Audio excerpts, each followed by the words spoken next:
Right, here I am back on the case. I have the passenger side done now with the sill in place. You'll see photographs of that on the last video. This is the driver's side now that I have. It's quite a big lump of stuff when you look at it. You can see there I have the mount now.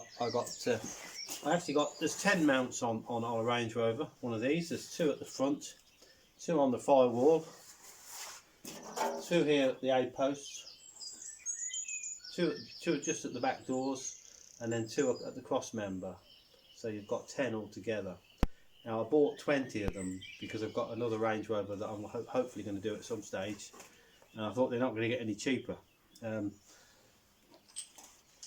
There they are. There's one there. Look, that's what you get. I'll show you. That's what you get. It's you have a steel insert.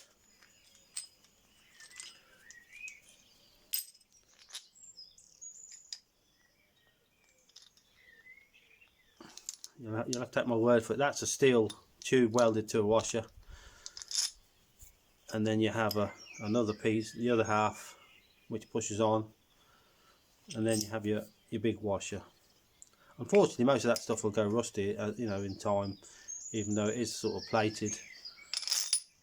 And then you get a nut. You get a long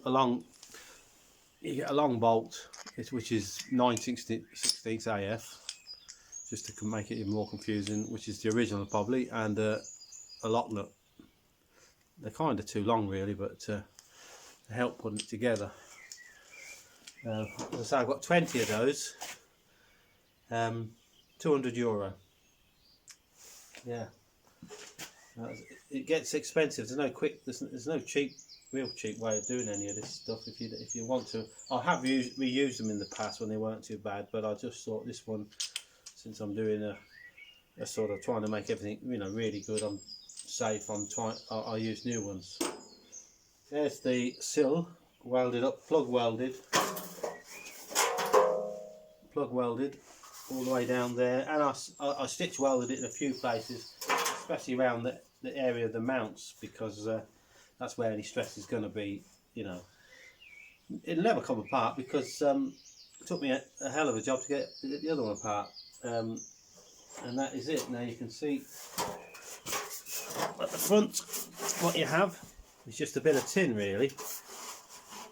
This piece of tin here is all that stops you looking all the way down the sill, and there is a gap underneath it, you can see, so maybe that's a good thing. You might get anything getting in there, might get out water wise, you know, but it's flimsy enough.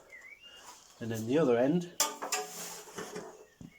you've seen that before, that's the right down the centre, and you probably can't see too well with the light as it is, but that's a look right down the centre, which I'm going to fill with something at some stage. It's got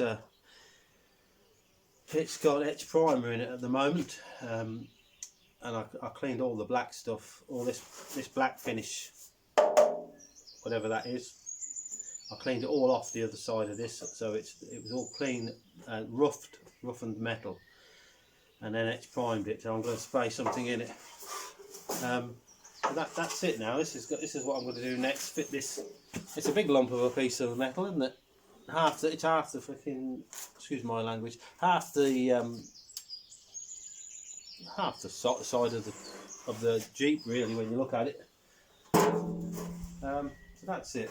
There it is. And it has reinforcements welded in on this one, just under the driver's seat and under the A post as well, the B posts, just to reinforce it.